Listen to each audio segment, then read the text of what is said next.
Así es como Robert Greene nos cuenta el caso de Yellow Kid, un ejemplo histórico en el que se aplicó esta segunda versión de la tercera estrategia de manipulación con mucho éxito.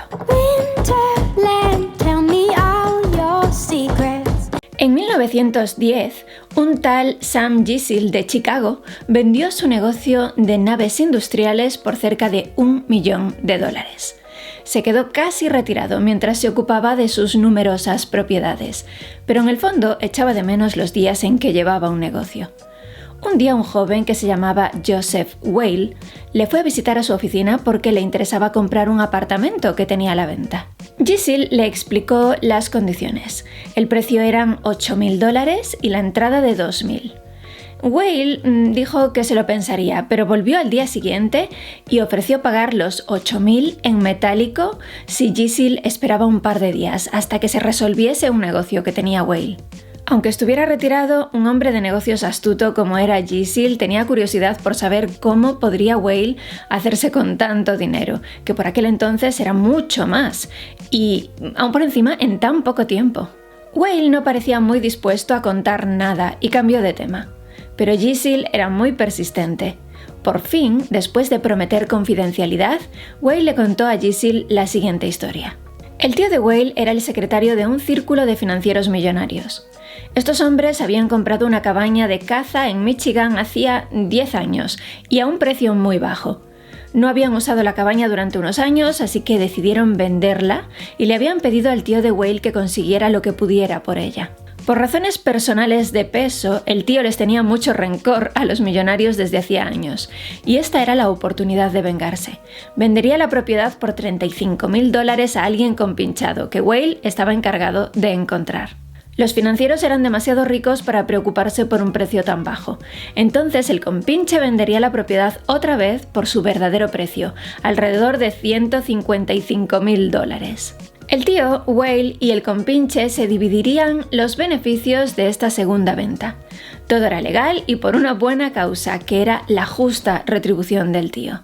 Gisil no quería oír más, deseaba ser el compinche.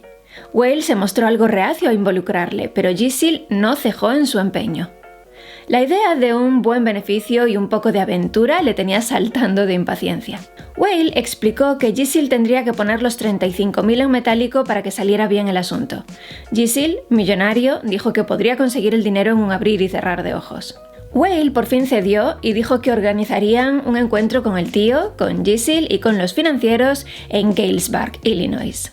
En el viaje en tren a Galesburg, Gisil conoció al tío, un hombre impactante con el que habló de negocios con entusiasmo. Whale también trajo consigo a un compañero, un hombre algo barrigudo que se llamaba George Gross. Whale le explicó a Gisil que él era entrenador de boxeo y que George era uno de los luchadores prometedores que estaba entrenando y le había pedido que les acompañara para asegurarse de que el boxeador se mantenía en forma. Para ser un púgil con futuro, el aspecto de Gross no se puede decir que impresionara mucho, pues tenía el pelo gris y bastante tripa. Pero Gisil estaba tan entusiasmado con el negocio que no reparó en la apariencia flácida del hombre. Una vez que llegaron a Galesburg, Whale y su tío fueron a buscar a los financieros mientras Gisil esperaba en la habitación de un hotel con Gross, que no tardó en ponerse su pantalón de boxeo. Mientras Gisil observaba, Gross empezó a boxear con su sombra. Distraído como estaba, Gisil no se dio cuenta de cómo jadeaba el boxeador después de unos minutos de ejercicio, aunque su estilo parecía auténtico. Una hora después, Whale y su tío volvieron a aparecer con los financieros, un grupo de hombres imponentes e intimidantes, todos muy trajeados. La reunión fue bien y los financieros aceptaron venderle la cabaña a Gisil, quien ya había dado orden de que le enviaran los $35.000 a un banco local. Ahora que este pequeño negocio estaba solucionado, los financieros se relajaron en sus butacas y empezaron a charlar de altas finanzas, lanzando el nombre de J.P. Morgan como si le conocieran en persona. Al final uno de ellos se dio cuenta de la presencia del boxeador en una esquina de la habitación. Whale le explicó el motivo de que estuviera allí. El financiero le contó que él también tenía un boxeador, del que dijo el nombre. Whale rió descaradamente y exclamó que su hombre podía dejar cao al otro sin ningún problema. La conversación fue subiendo de tono y terminó en una discusión. En el calor de la pasión, Whale les retó a que hicieran una apuesta. Los financieros dijeron que sí entusiasmados y se fueron a preparar a su hombre para el día siguiente. En cuanto se fueron, el tío le gritó a Whale, delante de Gisil, que no tenían dinero suficiente para apostar y cuando lo descubrieran los financieros echarían al tío de su trabajo. Whale pidió perdón por meterle en este lío, pero tenía un plan. Conocía bien al otro boxeador y con un pequeño soborno podrían arreglar el combate. ¿Pero de dónde sacarían el dinero para la apuesta?, respondió el tío. Sin dinero, valían lo mismo que muertos. Por fin, Gisil había oído suficiente. Con pocas ganas de estropear su propio negocio, ofreció sus 35.000 en metálico como parte de la apuesta. Aunque perdiera eso, pediría que le mandaran más dinero y todavía podría sacar beneficio de la venta de la cabaña. El tío y el sobrino le dieron las gracias. Con sus propios $15.000 y los 35.000 de Gisil tendrían suficiente para la apuesta. Esa tarde, mientras Gisil veía cómo los dos boxeadores ensayaban la pelea amañada en la habitación del hotel, la cabeza le daba vueltas de pensar en lo que iba a sacar de las apuestas de boxeo y de la venta de la cabaña. El combate tuvo lugar en un gimnasio al día siguiente. Whale estaba encargado del dinero metálico, que puso en una caja fuerte para mayor seguridad. Todo estaba saliendo como habían planeado en la habitación del hotel. Los financieros estaban con cara de pena de ver lo mal que lo estaba haciendo su boxeador. Y Gisil ya estaba soñando con el dinero fácil que iba a ganar en breve.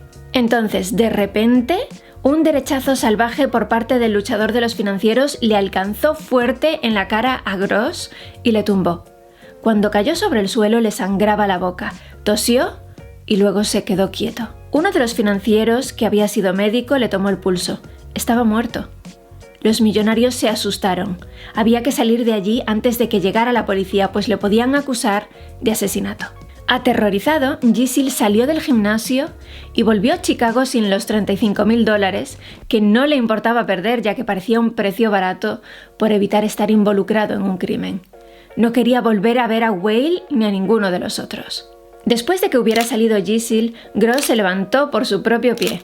La sangre que había salido por la boca era una bola de sangre de pollo y agua caliente que se había escondido en el carrillo. Todo el asunto lo había organizado Whale, más conocido como The Yellow Kid, uno de los estafadores más creativos de la historia. Whale repartió los $35.000 con los financieros y los boxeadores, que eran en realidad sus propios compañeros de estafa. Fue una buena cantidad de dinero por un par de días de trabajo.